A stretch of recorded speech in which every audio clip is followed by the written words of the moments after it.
بسم اللہ الرحمن الرحیم حامداً و مصلیاً اما بعد.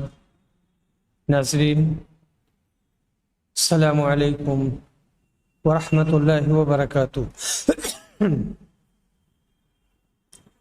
اپنے آپ کو قید کرا دینا اور جو شخص قید نہ کرائے اس کا حکم، اور قتل کے وقت 2 رکعت نماز پڑھنا. حدیث نمبر 3045. ابو ہریرہ رضی اللہ عنہ روایت کرتے ہیں کہ رسول صلی اللہ علیہ وسلم نے 10 صحابہ کی جماعت کفار کی جاسوسی کے لیے بھیجی. جماعت کا امیر عاصم بن عمر بن خطاب کے نانا عاصم بن ثابت انصاری کو بنایا اور جماعت روانہ ہو گئی. جب یہ لوگ مقام حداد پر پہنچے تو عصفان اور مکہ کے درمیان جو عصفان اور مکہ کے درمیان ہے تو قبیلے حذیل کی ایک شاخ بنو لحیان کو کسی نے خبر کر دی اور اس قبیلہ کے 200 تیر اندازوں کی ایک جماعت ان کی تلاش میں نکلی. یہ سب صحابہ کے نشانات قدم سے اندازہ لگاتے ہوئے چلتے رہے. آخر ایک ایسی جگہ پر پہنچ گئے جہاں صحابہ نے بیٹھ کر کھجوریں کھائی تھیں جو وہ مدینہ منورہ سے اپنے ساتھ لے کر چلے تھے. پیچھا کرنے والوں نے کہا کہ یہ گٹھلیاں تو یثرب کی کھجوروں کی ہیں، اور پھر قدم کے نشانوں سے اندازہ کرتے ہوئے آگے بڑھنے لگے. آخر عاصم اور ان کے ساتھیوں نے جب انہیں دیکھا تو ان سب نے ایک پہاڑ کی چوٹی پر پناہ لی. مشرکین نے ان سے کہا کہ ہتھیار ڈال کر نیچے آ جاؤ، تم سے ہمارا عہد و پیمان ہے، ہم کسی شخص کو بھی قتل نہیں کریں گے. عاصم بن ثابت مہم کے امیر نے کہا کہ میں تو آج کسی صورت میں بھی ایک کافر کی پناہ میں نہیں اتروں گا. اے اللہ، ہماری حالت سے اپنے نبی کو مبتلا کر دے. اس پر ان کافروں نے تیر برسانے شروع کر دیے اور عاصم اور ساتھ کے دوسرے صحابہ کو شہید کر ڈالا، اور باقی 3 صحابی ان کے عہد و پیمان پر اتر آئے. یہ خبیب انصاری، ابن دسینہ اور ایک تیسرے صحابی تھے جن کا نام عبداللہ بن طارق بلوی تھا. جب یہ صحابی ان کے قابو میں آ گئے تو انہوں نے اپنی کمانوں کے تانت اتار کر ان کو ان سے بانٹ دیا. حضرت عبداللہ بن طارق نے کہا کہ اللہ کی قسم، یہ تمہاری پہلی غداری ہے، میں تمہارے ساتھ ہرگز نہ جاؤں گا، بلکہ میں تو انہی حضرت کا اسوہ اختیار کروں گا. ان کی مراد شہداء سے تھی، مگر مشرکین انہیں کھینچنے لگے اور زبردستی اپنے ساتھ لے جانا چاہا. جب وہ کسی طرح نہ گئے تو ان کو بھی شہید کر دیا.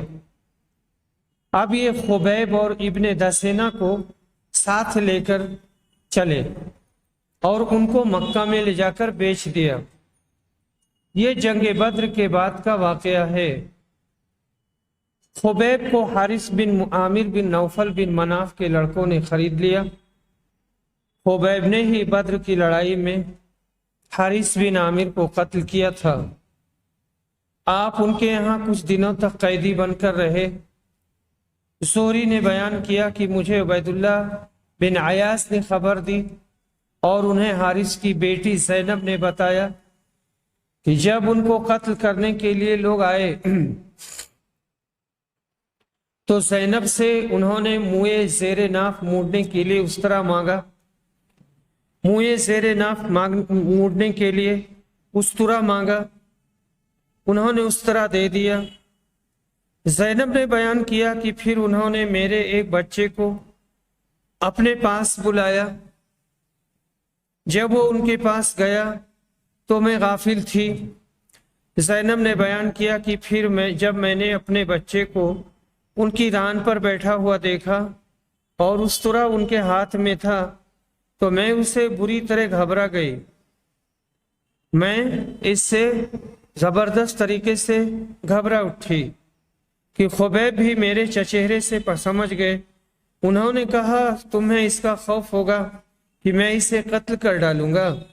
یقین کرو میں کبھی ایسا نہیں کر سکتا۔ اللہ کی قسم کوئی قیدی میں نے خبیب سے بہتر کبھی نہیں دیکھا۔ اللہ کی قسم میں نے ایک دن دیکھا کہ انگور کا خوشہ ان کے ہاتھ میں ہے اور وہ اس میں سے کھا رہے ہیں، حالانکہ وہ لوہے کی زنجیروں میں جکڑے ہوئے تھے اور مکہ میں پھلوں کا موسم بھی نہیں تھا۔ کہا کرتی تھیں کہ وہ تو اللہ کی روزی تھی جو اللہ نے خبیب کو بھیجی تھی۔ جب مشرکین انہیں حرم سے باہر لائے تاکہ حرم کے حدود سے نکل کر انہیں شہید کر دیں تو خبیب نے ان سے کہا کہ مجھے صرف 2 رکعت نماز پڑھ لینے دو۔ انہوں نے ان کو اجازت دے دی۔ پھر خبیب نے 2 رکعت نماز پڑھی اور فرمایا اگر تم یہ خیال نہ کرنے لگتے کہ میں قتل سے گھبرا رہا ہوں تو میں ان رکعتوں کو اور لمبا کرتا۔ اے اللہ ان ظالموں سے ایک ایک کو ختم کر دے۔ پھر یہ اشعار پڑھے وَلَسْتُ أُبَالِي حِينَ أُقْتَلُ مُسْلِمًا عَلَىٰ أَيِّ شِقٍّ كَانَ لِلَّهِ مَصْرَعِي وَذَلِكَ فِي ذَاتِ الْإِلَهِ وَإِنْ يَشَأْ يُبَارِكْ عَلَىٰ أَوْصَالِ شِلْوِ مُمَدَّعِ۔ اے اللہ ان ظالموں سے ایک ایک کو ختم کر دے۔ اور پھر یہ شعر جو بھی پڑھا ہوں اس کا ترجمہ یہ ہے جب کہ میں مسلمان ہونے کی حالت میں قتل کیا جا رہا ہوں تو مجھے کسی قسم کی پرواہ بھی نہیں ہے، خواہ اللہ کے راستے میں مجھے کسی پہلو پر بھی پچھاڑا جائے، یہ صرف اللہ تعالیٰ کی رضا حاصل کرنے کے لیے ہے، اور اگر وہ چاہے تو اس جسم کے ٹکڑوں میں بھی برکت دے سکتا ہے جس کی بوٹی بوٹی کر دی گئی ہو۔ آخر حارث کے بیٹے عقبہ نے ان کو شہید کر دیا۔ حضرت خبیب سے ہی ہر اس مسلمان کے لیے جسے قید کر کے قتل کیا جائے قتل سے پہلے 2 رکعتیں مشروع ہوئی ہیں۔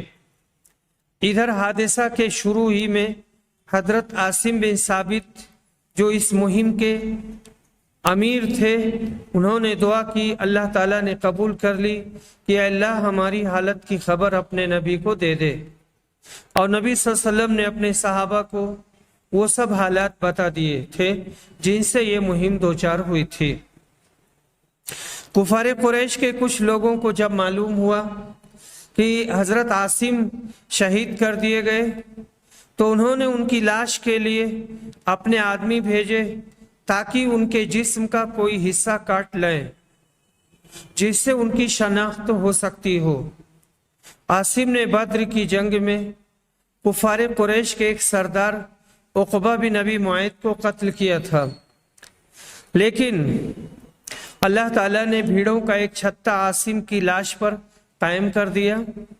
انہوں نے قریش کے آدمیوں سے عاصم کی لاش کو بچایا اور وہ ان کے بدن کا کوئی ٹکڑا نہ کاٹ سکے۔ عاصم بن عمر کی والدہ جمیلہ عاصم بن ثابت کی بیٹی تھیں۔ بعض نے کہا یہ عاصم بن عمر کے ماموں تھے اور جمیلہ ان کی بہن تھی۔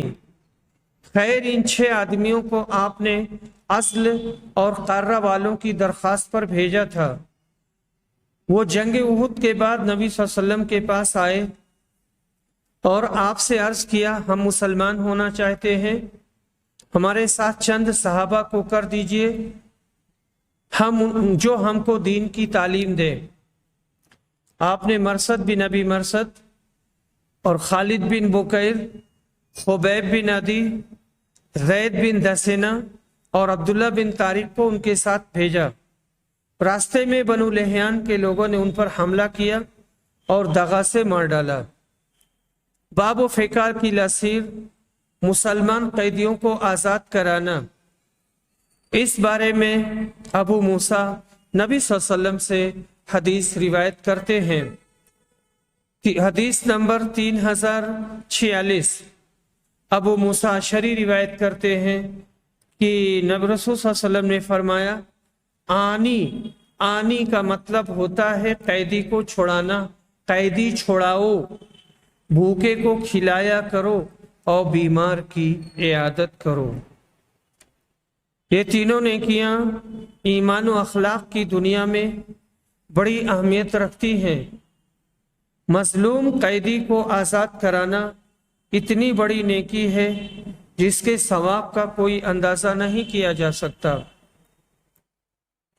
اسی طرح بھوکوں کو کھانا کھلانا وہ عمل ہے جس کی تعریف بہت سی آیات قرآنی و احادیث نبوی میں وارد ہے، اور مریض کا مزاج پوچھنا بھی مسنون طریقہ ہے۔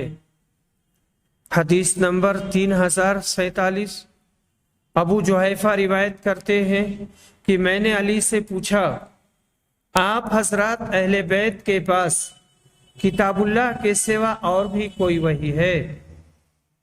آپ نے اس کا جواب دیا، اس ذات کی قسم جس نے دانے کو زمین چیر کر نکالا اور جس نے روح کو پیدا کیا، مجھے تو کوئی ایسی وحی معلوم نہیں جو قرآن میں نہ ہو۔ البتہ سمجھ ایک دوسری چیز ہے، سمجھ ایک دوسری چیز ہے جو اللہ کسی بندے کو قرآن میں عطا فرمائے، قرآن سے طرح طرح کے مطالب وہ نکالے، یا جو اس ورق میں ہے۔ میں نے پوچھا اس ورق میں کیا ہے؟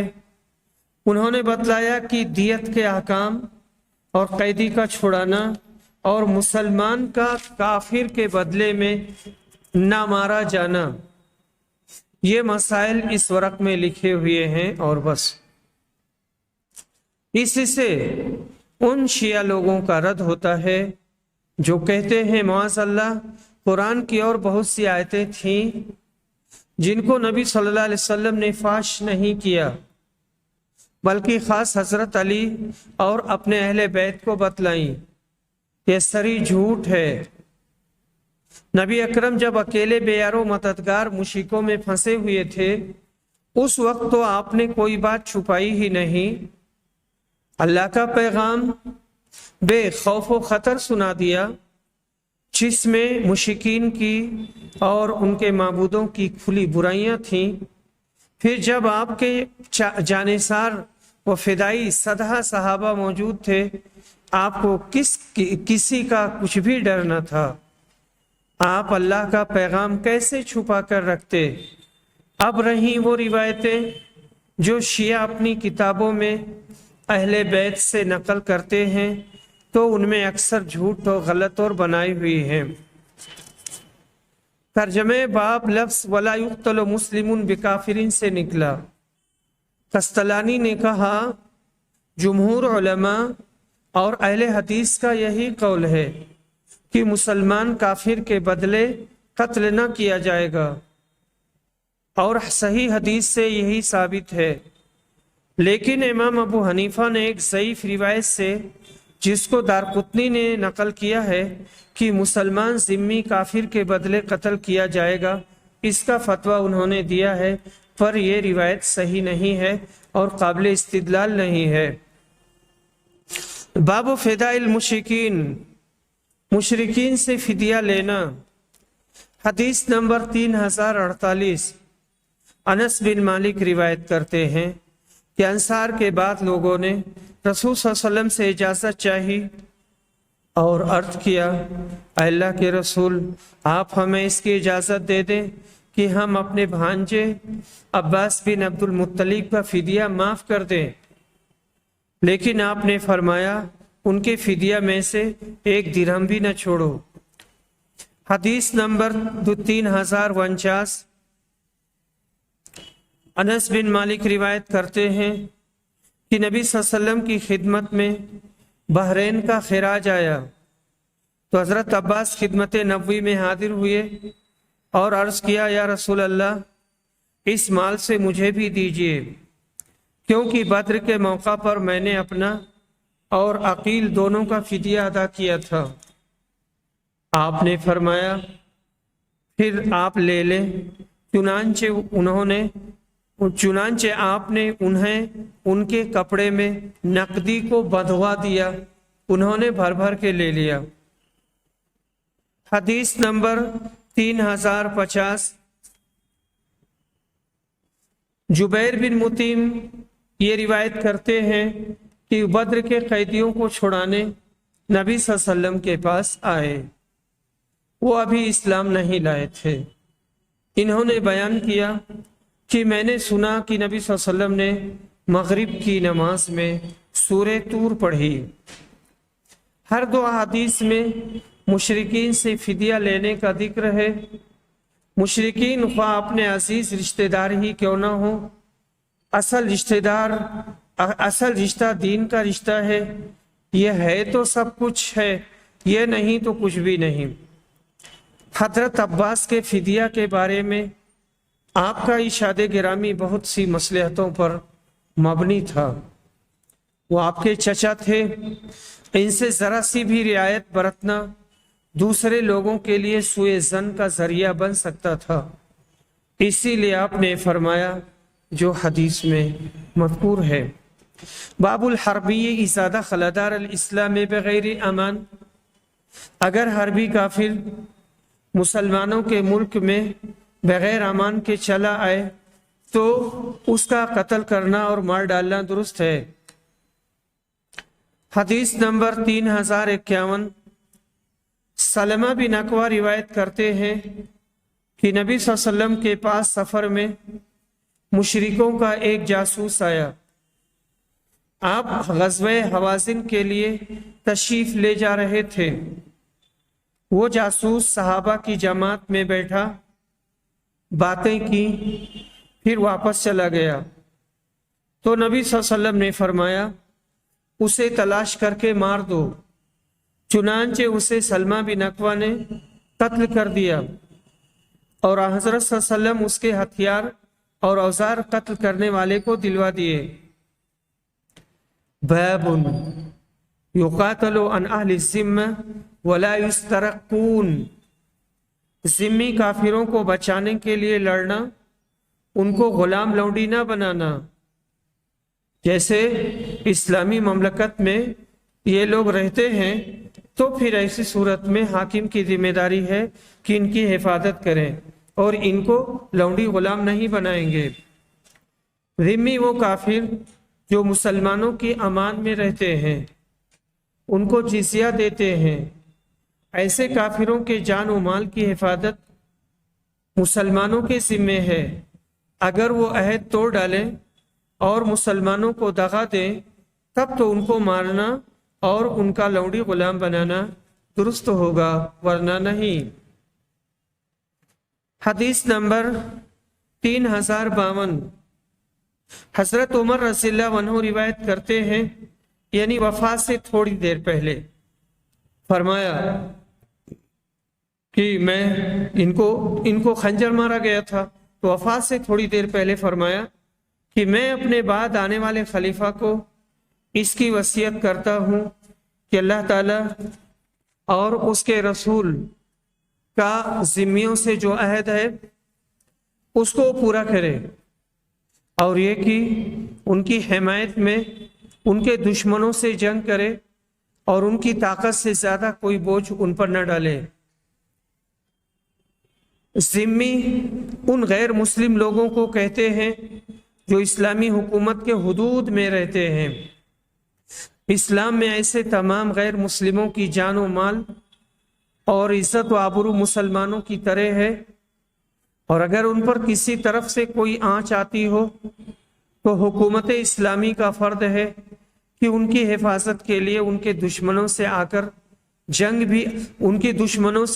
جنگ بھی کرنی پڑے تو ضرور کریں، اور ان سے کوئی بدعہدی نہ کریں۔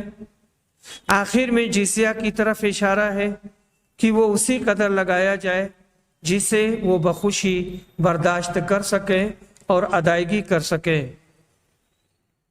باب هل يستشفع الى اهل الذمة ومعاملتهم،